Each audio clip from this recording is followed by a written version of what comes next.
નમસ્કાર વિદ્યાર્થી મિત્રો, ધોરણ 11 અર્થશાસ્ત્ર વિષયમાં લાસ્ટ લેક્ચરમાં આપણે એક અનુક્રમણિકા જોઈ ગયા.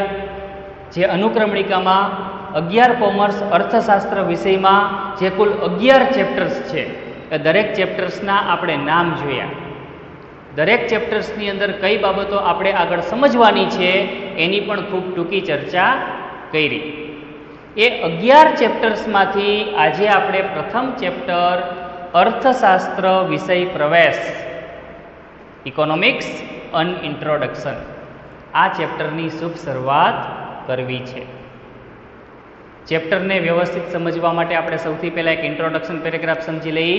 યાદ રાખો, એના વિશેની આપણે આજે ચર્ચા કરીએ. જો બધાને ખ્યાલ છે, માનવી એક બુદ્ધિશાળી સામાજિક પ્રાણી છે. એટલે જ માનવીની વર્તણૂક કેવી હોય તો કે માનવી પોતાની આસપાસની પરિસ્થિતિનું હર હંમેશ અવલોકન કરતો હોય, આસપાસની પરિસ્થિતિનું હર હંમેશ બારીકાઈથી નિરીક્ષણ કરતો હોય, ઓબ્ઝર્વેશન કરતો હોય, એના આધારે એનું વિશ્લેષણ અને વર્ગીકરણ પણ કરતો હોય. આસપાસ બનતી જે ઘટનાઓ છે એમાંથી માનવી કાંઈક ને કાંઈક નવું નવું શીખતો હોય અને એમાંથી જ માનવી પોતાનું જીવન સુખમય રીતે ચાલે એ માટેની જુદી જુદી વ્યવસ્થાઓ ઊભી કરતો હોય. આ માનવીની એક સામાન્ય વર્તણૂક છે. દરેક માનવીની આવી વર્તણૂક જોવા મળે. માનવ જીવન સુખમય રીતે ચાલે એ માટે જ માનવીઓ દ્વારા અનુભવના આધારે જુદી જુદી વ્યવસ્થાઓ ઊભી કરવામાં આવી છે. કેવી વ્યવસ્થાઓ માનવી દ્વારા ઊભી કરવામાં આવી છે તો કે સમાજ વ્યવસ્થા, રાજ્ય વ્યવસ્થા, અર્થવ્યવસ્થા વગેરે વ્યવસ્થાઓ ઊભી કરવામાં આવી છે. થોડીક સમાજ વ્યવસ્થાની આપણે વાત કરીએ. જો માનવીને એકલું રહેવું ગમતું નથી, એટલે જ માનવી હર હંમેશ સમૂહમાં રહીએ છે. અને માનવીઓનો જે આ સમૂહ છે એને જ સમાજ કહેવાય. અને સમાજ વ્યવસ્થાના ભાગરૂપે જ માનવીએ સમાજમાં વિવિધ સંબંધો પ્રસ્થાપિત કર્યા છે. કાકા, મામા, માસા, ફુવાના સંબંધો, બરાબર, એ બધા સમાજ વ્યવસ્થાના ભાગરૂપે છે. પછી આ લગ્ન વ્યવસ્થા કે જેથી માનવીનું જે સંસાર છે એ ખૂબ વ્યવસ્થિત રીતે આગળ વધે છે, આખું જીવન છે એ વ્યવસ્થિત સુખમય પસાર થાય છે. આ બધું સમાજ વ્યવસ્થાના ભાગરૂપે છે. એ જ રીતે રાજ્ય વ્યવસ્થા. રાજ્ય એટલે તો કે લોકોનો સમૂહ જે પ્રાંતમાં વસવાટ કરે છે એને રાજ્ય કહેવાય. ચોક્કસ પ્રાંતના, ચોક્કસ વિસ્તારના લોકો સુખમય જીવન જીવી શકે એ માટે ત્યાંનું જે સ્થાનિક પ્રશાસન છે એ વિવિધ સગવડતાઓ રાજ્ય વ્યવસ્થાના ભાગરૂપે પૂરી પાડે છે. જેમ કે પાકા રસ્તાનું નિર્માણ કરવું, શિક્ષણ, આરોગ્ય જેવી સુવિધા પૂરી પાડવી, વીજળી, પાણીની સુવિધા પૂરી પાડવી, આ બધું કોણ પ્રોવાઈડ કરે છે તો કે સ્થાનિક પ્રશાસન, જે રાજ્ય વ્યવસ્થાના ભાગરૂપે ત્યાંના લોકોને પૂરું પાડે છે કે જેથી ત્યાંના લોકોનું જે જીવન ધોરણ છે એ ઊંચું જળવાય, લોકો છે સુખમય રીતે વ્યવસ્થિત સારી સુવિધાવાળું જીવન જીવી શકે, એના માટેની આ બધી વાત છે.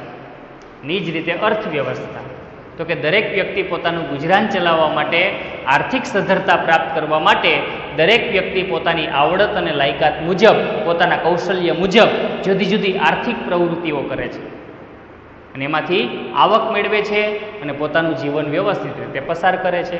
જીવન જરૂરિયાતની વસ્તુઓ ખરીદે છે અને એમાંથી સંતોષ મેળવે છે. તો આ બધું અર્થવ્યવસ્થાના ભાગરૂપે છે.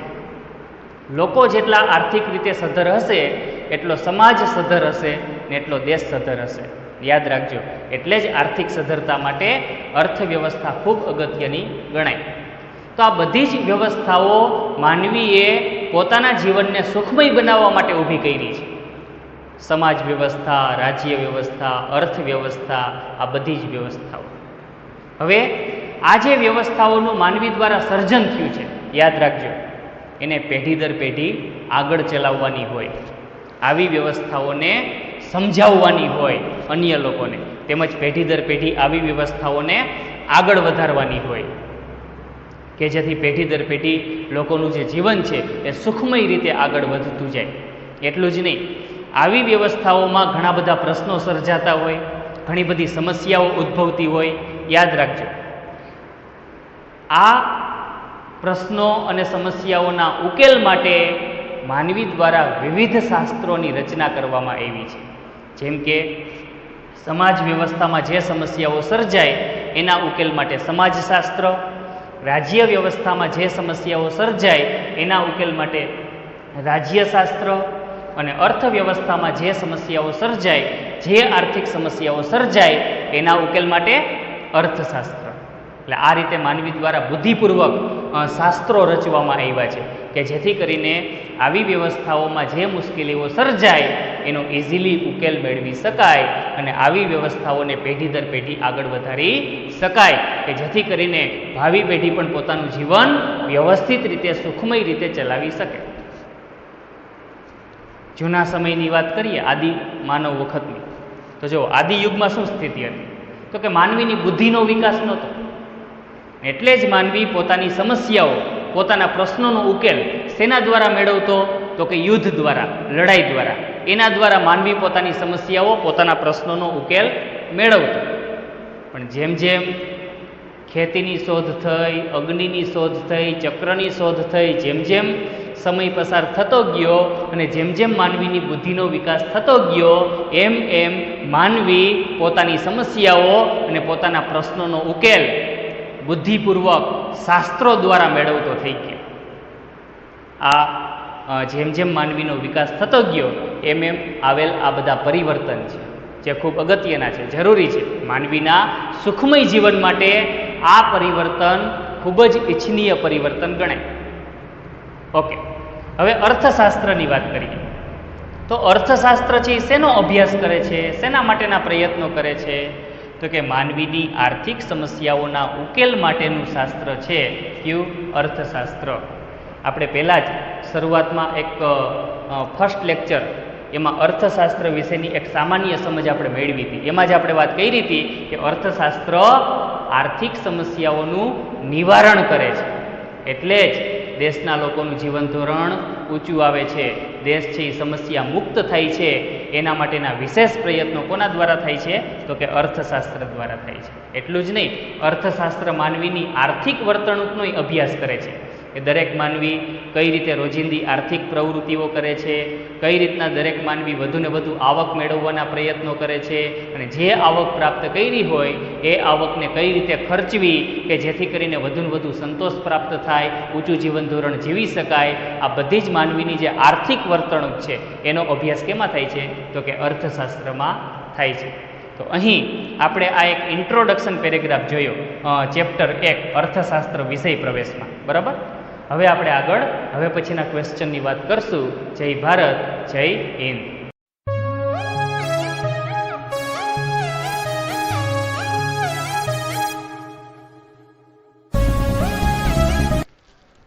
નમસ્કાર વિદ્યાર્થી મિત્રો, વિડિયો લેક્ચર સિરીઝમાં ફરીથી આપ સર્વેનું હાર્દિક સ્વાગત કરું છું.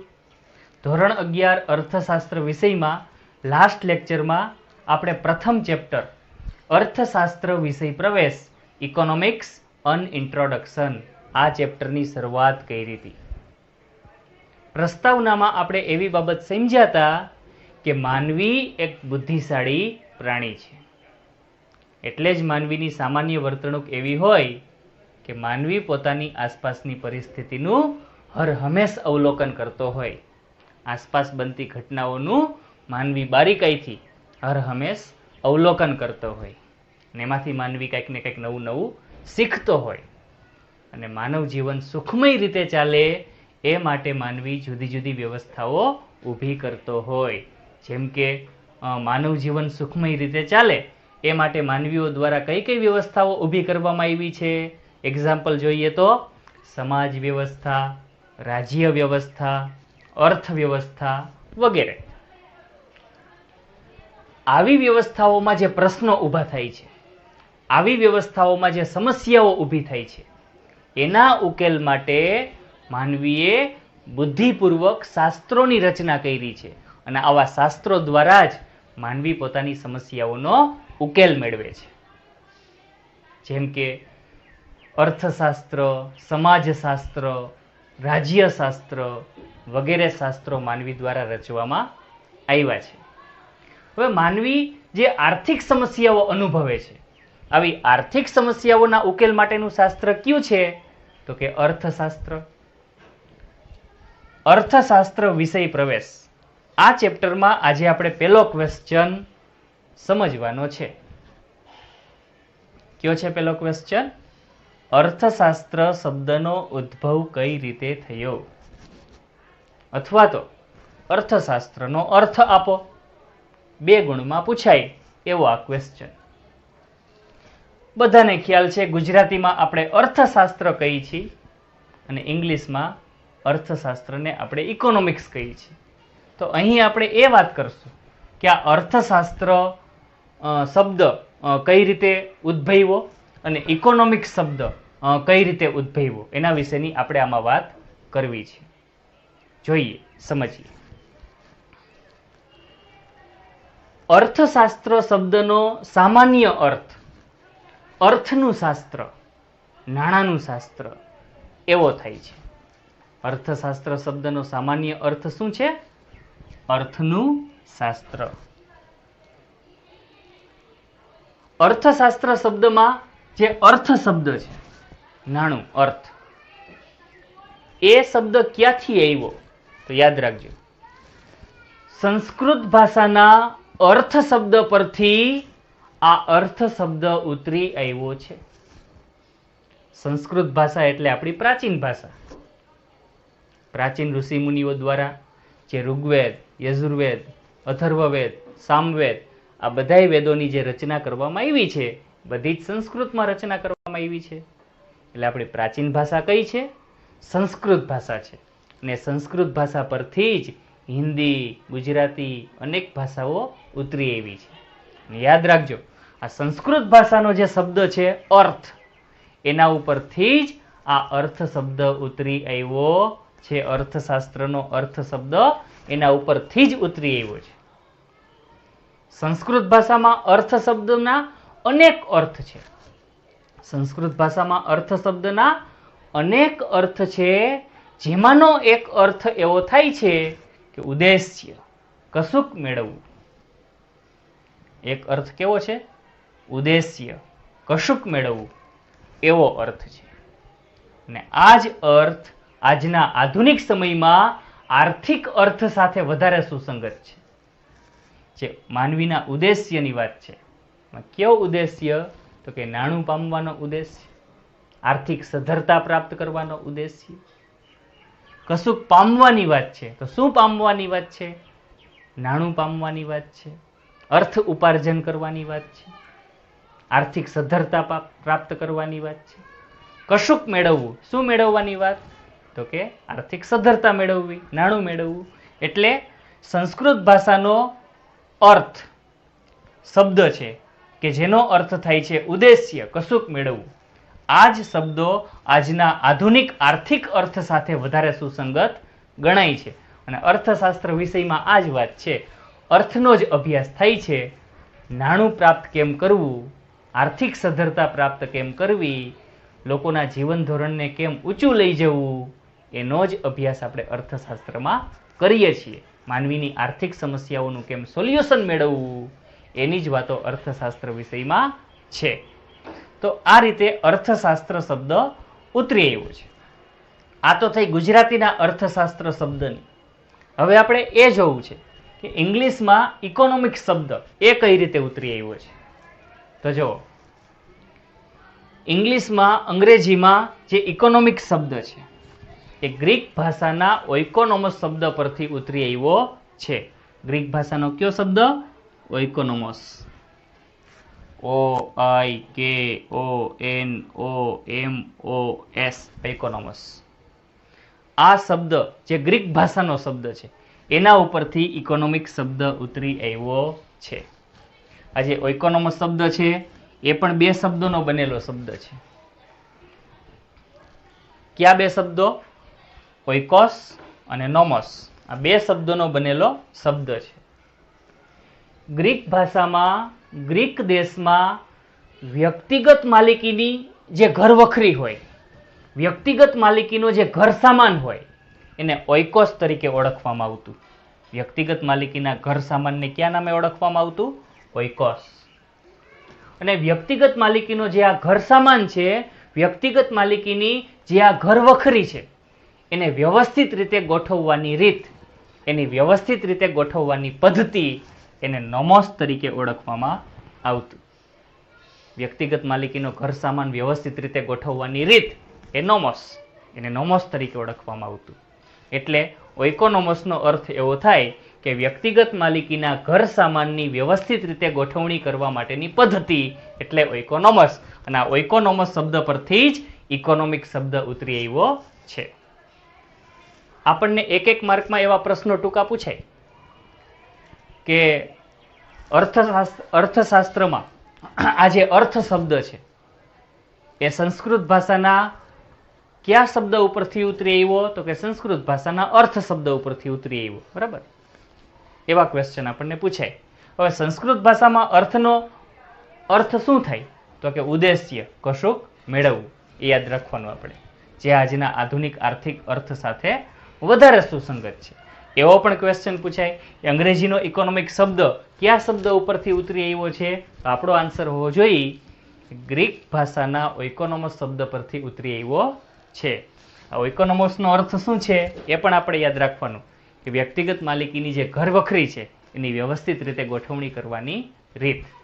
તો અહીં આપણો આ જે પહેલો ક્વેશ્ચન છે એ પૂરો થાય છે. હવે આપણે બીજો ક્વેશ્ચન જોઈએ. બરાબર, ઓકે.